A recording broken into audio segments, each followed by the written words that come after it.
Hey everybody, so it's exam season coming up. It could be your mock exams, it could be your real exams, and this video is going to be looking at component 3 for GCSE drama. The board that I'm specifically looking at is Eduqas, but there might be some tips and things that will help you with other boards as well.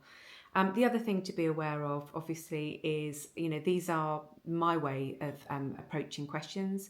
Other people, and if you're not one of my students, other teachers might have different ways of approaching it.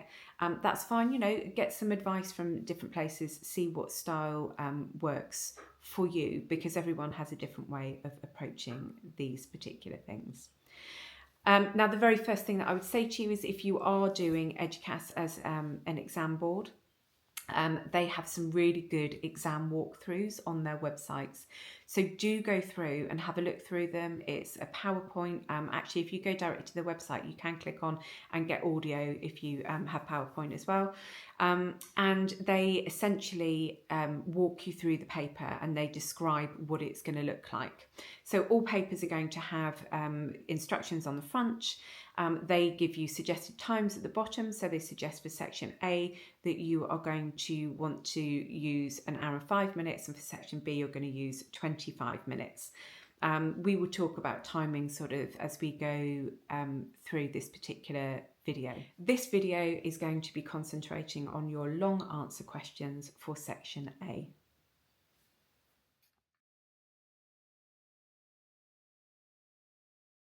So section A, when you open your paper, you'll see a grid right at the front of it, and it will point you to the right pages for your set text. So make sure that you have read that and you're not trying to answer questions on a set text that you haven't done. I have seen it done before.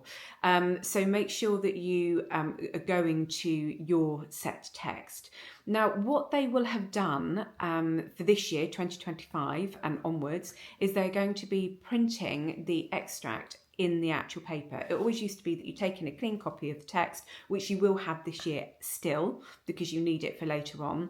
And they would give you the starting line, finishing line, you'd find it in the text and you'd write from that. But this year it will be different. There will be an extract that we printed in the text. So if you've been doing kind of mock papers, it is going to look slightly different to it. So don't be thrown off by that. I have also known exam boards to change their style of paper slightly as well, but how they've written the numbers and stuff like that, which has thrown people in the past. So just be prepared for anything.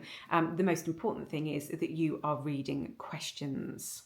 So once you've found your set text, you're actually going to go through and you're going to read the questions through before you do anything, because they do tend to group questions together and you don't want to be repeating yourself because you haven't read the next question fully.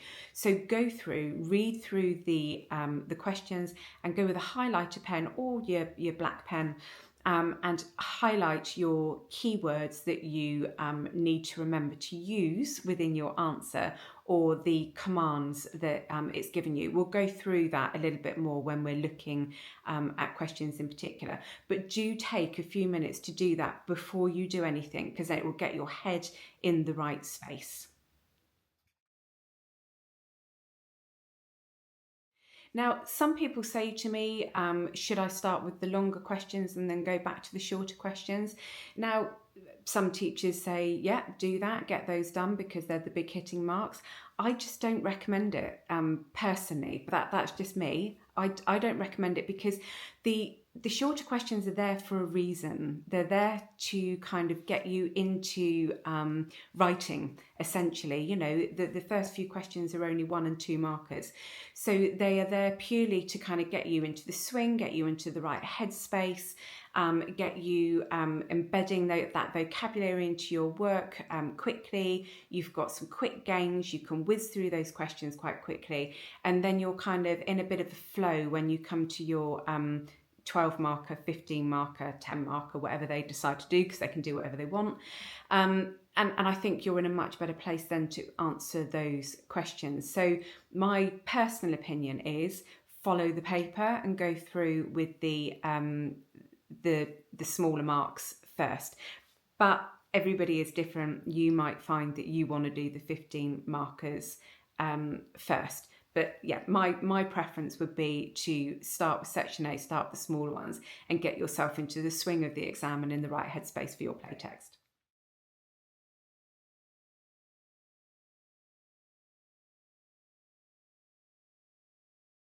Right, so let's look at a 15-mark question. Now, when you have these, it could be at the kind of end of the shorter answer ones and referring to the extract they've given you, or it's more than likely going to be the last question on section A, which refers to the wider text. So you're going to have a good knowledge of your text to be able to pick out a decent extract that you are doing. So if we say, for example, are looking at a 15-mark question, and this one is based on acting, and we're going to look at, for the sake of this particular video, we're going to look at one that has two contrasting extracts.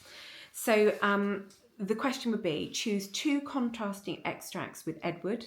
Explain how an actor playing the role of Edward in these extracts could communicate their character to the audience. And it's worth 15 marks. And they will give you bullet points. So in your answer, refer to character motivation, voice, movement, and interaction. Okay, now I always say follow the bullet points. They're there for a reason. They're there to give you a structure. Because if you look at these bullet points, when you're looking at character motivation, well, we have to demonstrate that we understand what a character's motivations are in order to decide what vocals and movement they're going to use. If we don't understand their motivations, then we can't correctly really decide the voice and movement, etc., that they're going to have. So that's why motivation is at the beginning. So the very first thing you're going to do on that first paragraph is you are going to say, the first scene I have chosen is, and you're going to give page numbers. The second scene I have chosen is, and give page numbers, or just give a very brief when Jean does this, or when Verity is at the swimming gala, or whatever. I'm basing it on Find Me. The second paragraph, you are going to put that first scene into context. Right? You have to demonstrate you understand the context of the scene, because again, once you demonstrate you understand the context, then you know the motivation of the character, then you can decide the voice. It all links in together. So you need to put the scene in context. This is for every 15 marker, regardless of whether it's design, or 12 markers as well, regardless of whether it's design or anything. Put the scene in context first. Show your understanding of it. Okay, it doesn't have to be long. It just have to give a brief understanding. Also, it focuses the mind of the examiner, and they understand where you are coming from when you read when they read your answer. Because let's face it, drama is very subjective. Everyone has a different viewpoint. Now, if they understand what your ideas are, then they can mark it from your point of view rather than thinking, well, I wouldn't do it like that. So you want to put it in context for that examiner first of all. As soon as you've done that, you're going to then look at motivation. So it might be, as an actor, the first thing I have to consider is the character's motivations at this point of the play, which is. So link the lines to the text to back up the motivation. Again, you need to pull that text in to get those higher band answers. So tell me that you know this is their motivation. Give me kind of 2 to 3 references that tell me what the motivation is. You should be giving me 2 to 3 references really for each bullet point. So then you're going to go into your next paragraph. One way as an actor that I can communicate this motivation to an audience. So I'm using lines from the question. I'm answering the question, is through my use of voice, for example. And then you want to give a line and you want to tell me what, why, and how. So what you would do, why you would do it that way, how you would do it. Yeah. And give me 3 references, and that's your voice bullet point done. You then would go on to your next paragraph. Another way I can communicate the character of Edward is through my movement. An example of this would be, link the lines to the text. So find 2 to 3 lines from the text. Tell me what, tell me why, tell me how, and give me those 3 references and put it in. The next paragraph, similar thing. And finally, as an actor, I would use my interactions to communicate the character of Edward to the audience. An example of this would be link the lines to the text. It's exactly the same thing. It's very formulaic. Keep it formulaic. It's easy for you to remember in an exam. Tell me what, why, how. Give me 3 references. Then you would want to go to the next paragraph, which is your next extract. So in the second scene, we begin to see a different side to Edward, put it in context, and then follow exactly the same thing, go through the bullet points. Now, one point to probably remember is if you've got 2 extracts, you're probably going to be looking at maybe 2 references for voice, movement, interaction per extract. If this is just a 15 marker with 1 extract, make sure that you're trying to get 3 references in there, okay?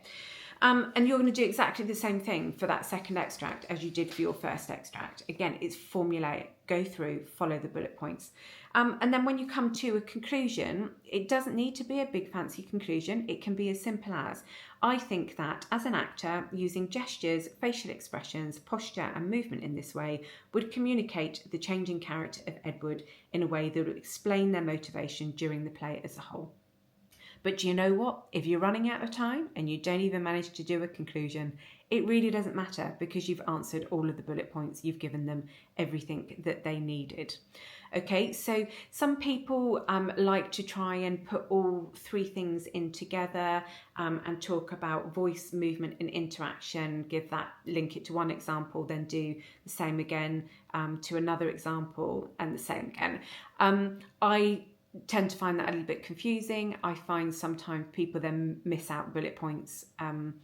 So I would try and keep it as formulaic as you can. Like I said, the fact that you've done your motivation and your context at the beginning of each kind of extract means you don't necessarily have to reference it as much again. A couple of points about motivation and interaction. Motivation is, you know, what is their aim in this scene? So their motivation is to get Verity admitted into hospital so that she can get some help. Her motivation is to get Verity to clear up all of her toys so that they can just have tea together. Motivation is to have a nice meal out at a family restaurant. Interactions could be eyes with eye contact. It could be a touch. It could be a gesture saying to someone to go away. Proxemics actually can be an interaction because you could say that because of their proxemics where they're toned away, they have no interaction with that person. They're demonstrating that they don't want any interaction with that consultant because they're not interested in what they've got to say because they don't want to be admitted to hospital. Right, so I think you can use proxemics in that way to help demonstrate with interaction. You're probably going to have more to say in those questions about voice and movement than you are with interaction, but make sure that you're covering everything off on those bullet points in order to try and get those high marks.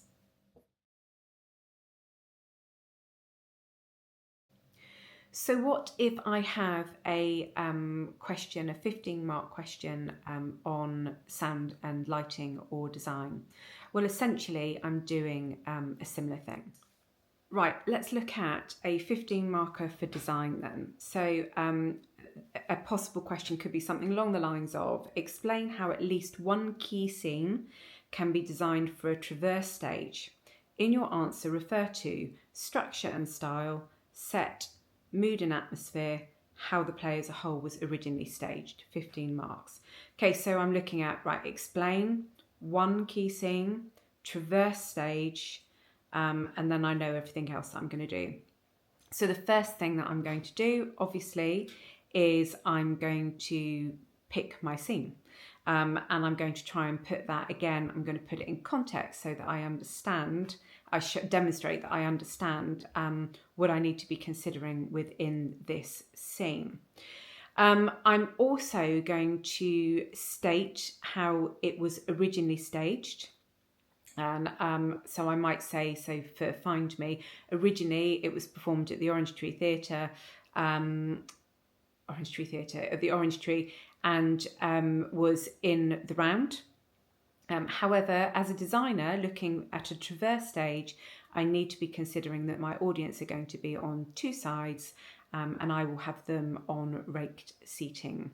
I quite often go for raked seating purely because then you're looking in on the drama, and also it means you can use projections onto the floor if you want to as well within your design. So I sometimes think it's a little bit easier to put that in and say that it can feel a bit more intimate. It helps you with your sight lines, etc.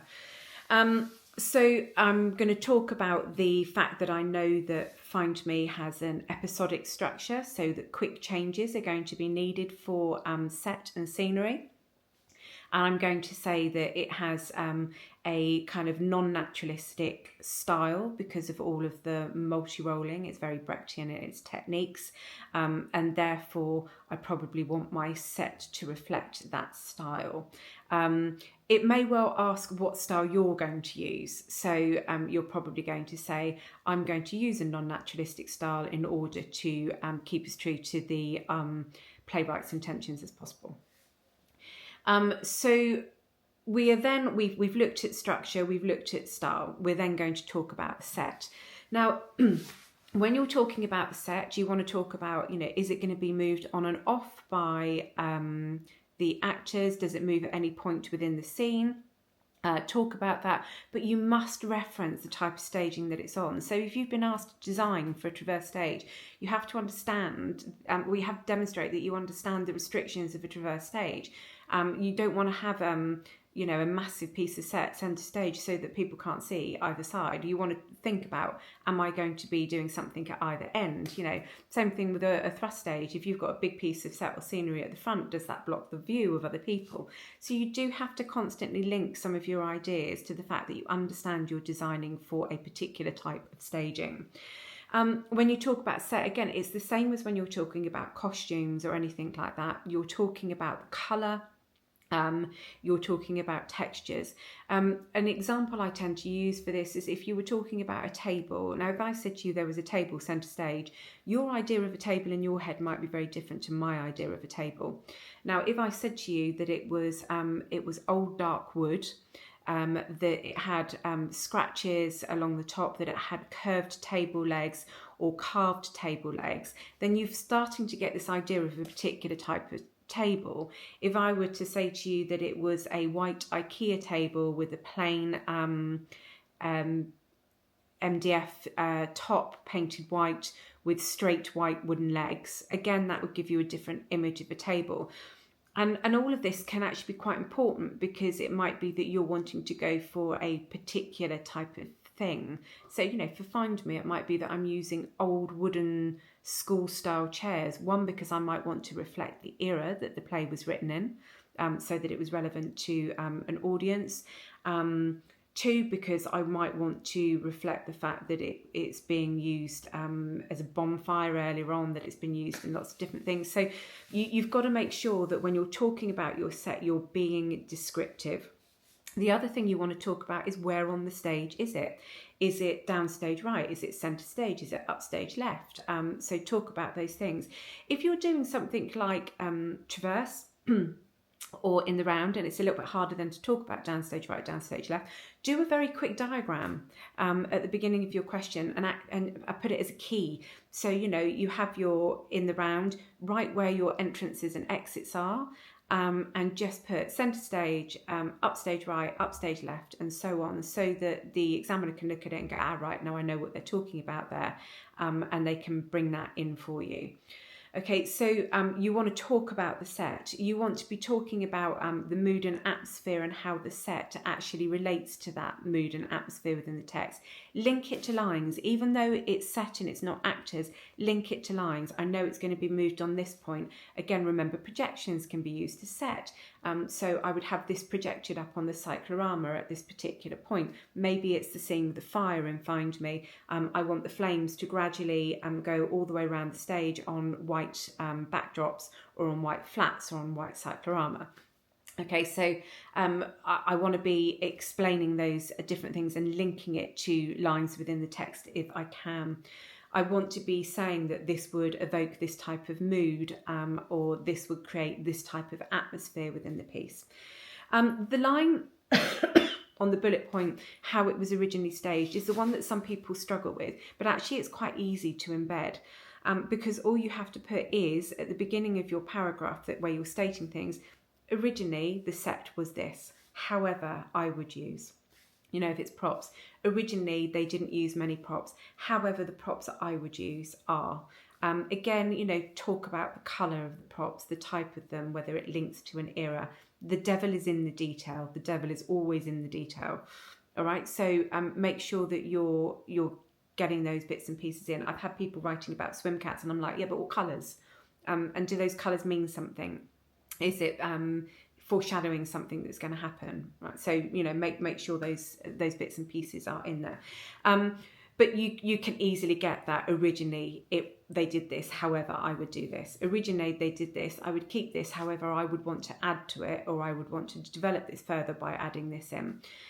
Originally they did this, but that wouldn't work on a traverse stage, so I would want to do this. So it's quite easy to get the original in, only if you know what the original play conditions were, so make sure that you learn that. Again, you know, you come to your end conclusion. It's a quick sentence. All of these things I think would help to portray the mood and atmosphere of this particular extract in Traverse. It can be as simple as that, or like I said before, if you're running out of time, just leave it. As long as you've answered the bullet points, it's really not the end of the world. You're in exam timed conditions. If you're looking at a 15-marker question, you're probably wanting to look at kind of writing it in 18 minutes, maybe sort of 20-22 if you have 25% extra time. I will put sort of timings for questions in the comments below as well to see if that helps you.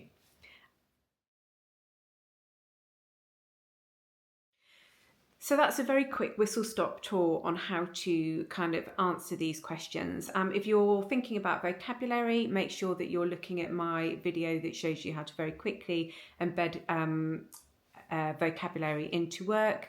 I have put exam timings into the comments to give you a bit of a steer for questions and how you can, you know, use your time wisely when you're doing stuff. Some of these are, you know, seconds. If it's a 1-marker question asking you for rehearsal techniques, you can get that done super quick.